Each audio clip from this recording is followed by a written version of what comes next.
Hi there, Mirtha Coronel here, and I just wanted to take a minute to say hello and to introduce myself to you. So, we met because at some point in the last year, you received an ad from me, and the ad would have invited you to watch a free webinar on basically overcoming the adversity of our childhood.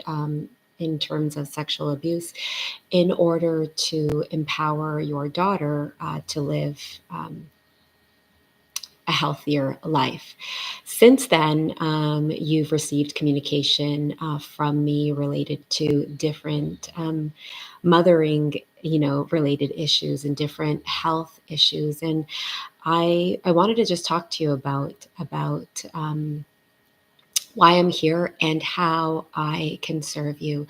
So essentially, I'm a mom of three. I have three kids, one in middle school, one in high school, and one in university. And the truth is that parenting today is extremely complex. It's more complex. Parenting my 12-year-old today than it was when my 19-year-old was 12. Just things have accelerated and advanced and shifted so quickly. Um, the other thing is, the truth is that as women, we are complex beings. The scripture describes us as being fearfully and wonderfully made, which is true and good, but we are super complex.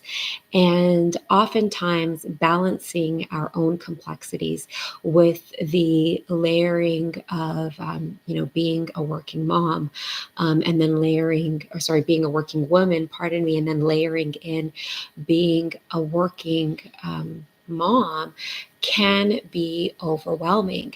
And then when you consider all of the distractions that come our way, those things that, while enjoyable and while not necessarily bad for us, truly are distractions that eat away at our time, leaving us very little for ourselves and oftentimes very little quality time and attention for our children.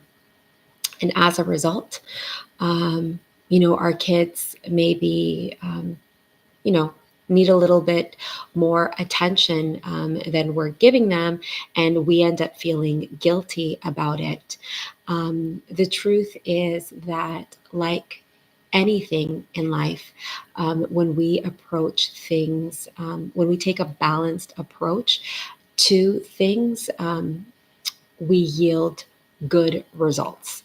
And so the different areas that I would love to help you in is, how do you balance career success and motherhood with grace? How do we manage the multiple hats that we have to wear?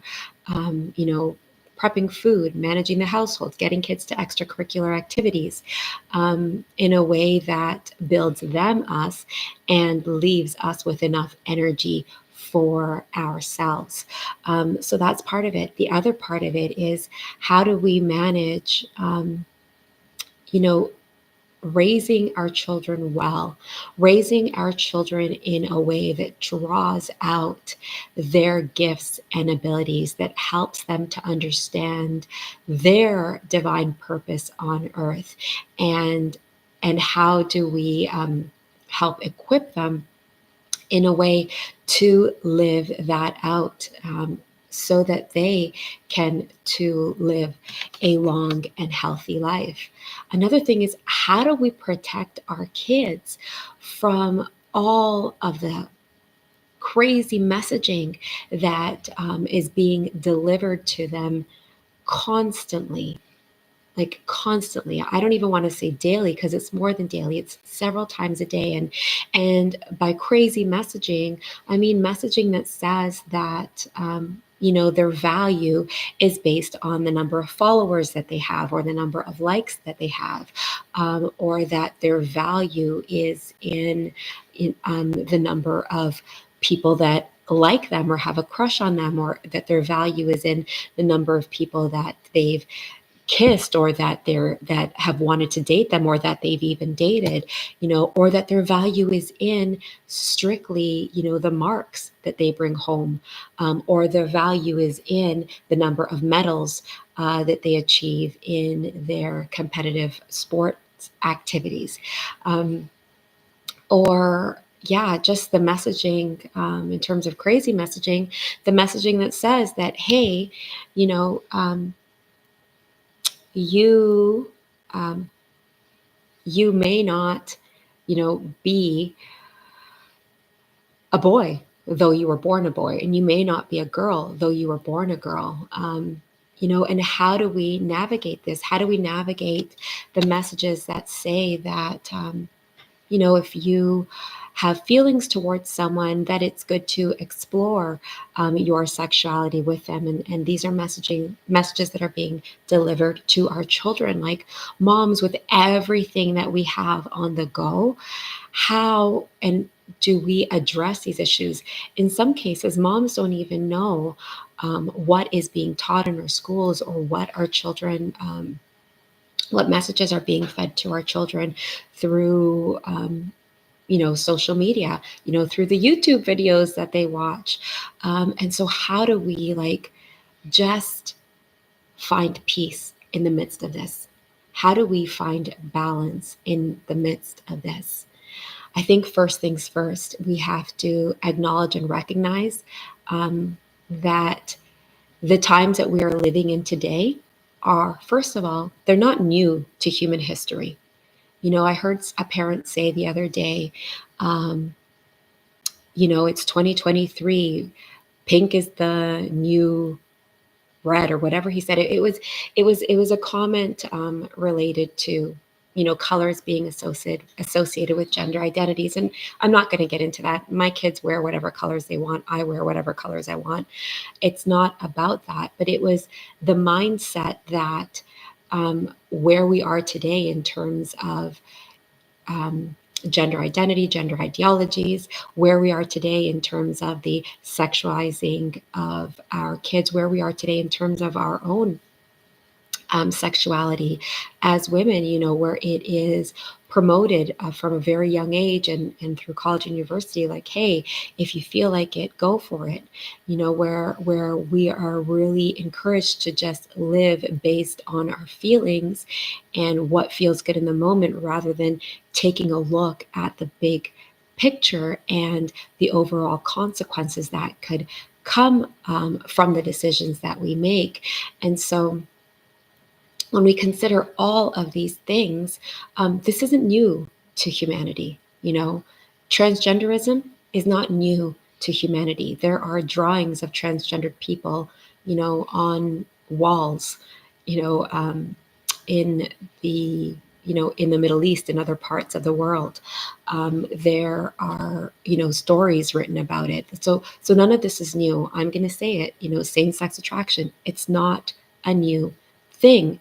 What's new is, to us anyway, in this time, like in recent history, is the propaganda of this as being a good and healthy thing for our children. That part is new to us in this current age. And the truth is, regardless of your gender attraction, engaging in sexuality and sexual activity at an early age is not healthy for anyone.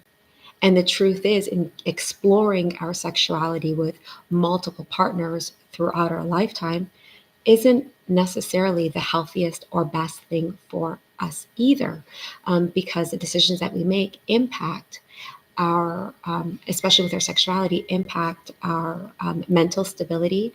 It impacts our emotional stability. It impacts our physical health, and the stability of our health. And because we are spiritual beings, it also impacts our spirituality. And so none of that is new. And so it's important for us to understand that and now decide, hey, as a mom, what do I want for myself and what do I want for my children?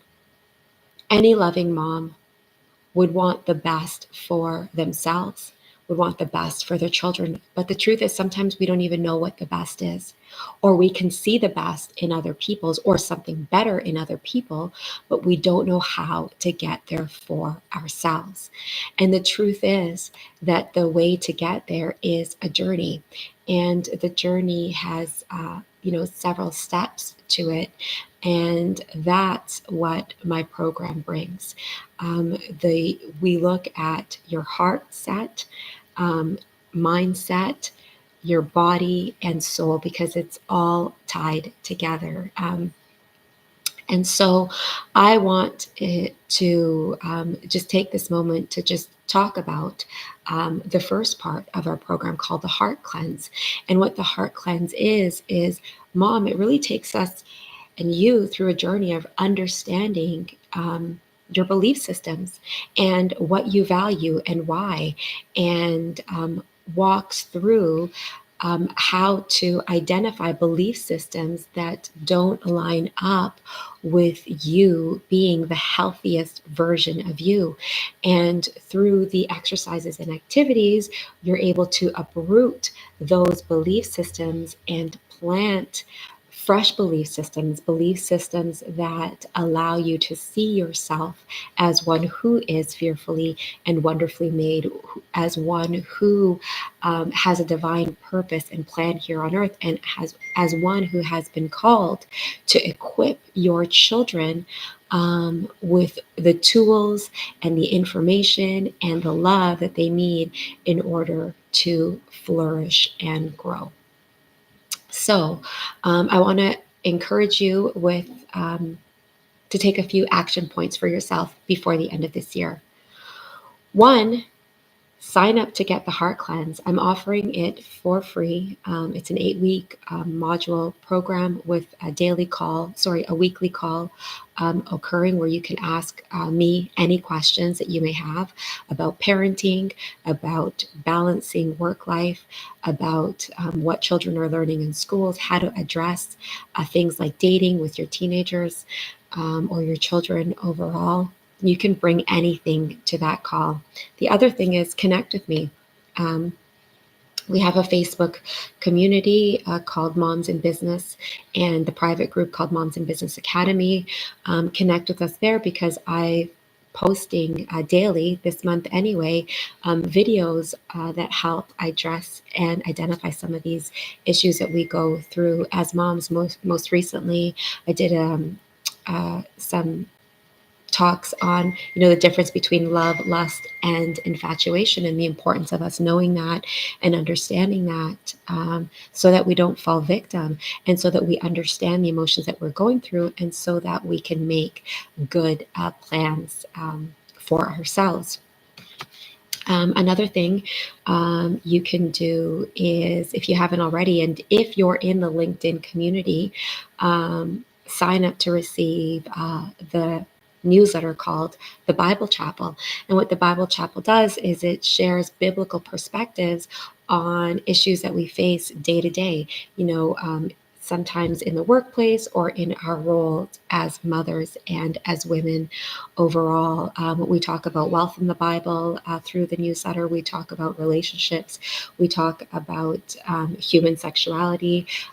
We talk about holistic health, and we share testimonies from different women.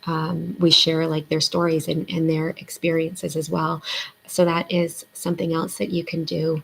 But if you, mom, are just like at your wit's end with all of the craziness going on, tired of having to put on a facade of having everything all together, and yet internally you are falling apart. You're falling apart because of things that maybe happened in your childhood.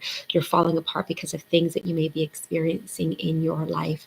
Right now, you may be falling apart on account of the consequences that you're facing for decisions that you made. You're falling apart because maybe you see your child making decisions that aren't the healthiest, and you just don't know how to stop it, or you just don't know how to help. then please book a call with me and we can have a chat. It's a balance audit where we go through where you are today and where you would like to be, and we can take it from there. All right. God bless you. If I don't connect with you before then, I just want to say Merry Christmas, and may you end 2023 strong and take off in 2024 riding hard and fast in the things for which you were created. God bless you and have an awesome day.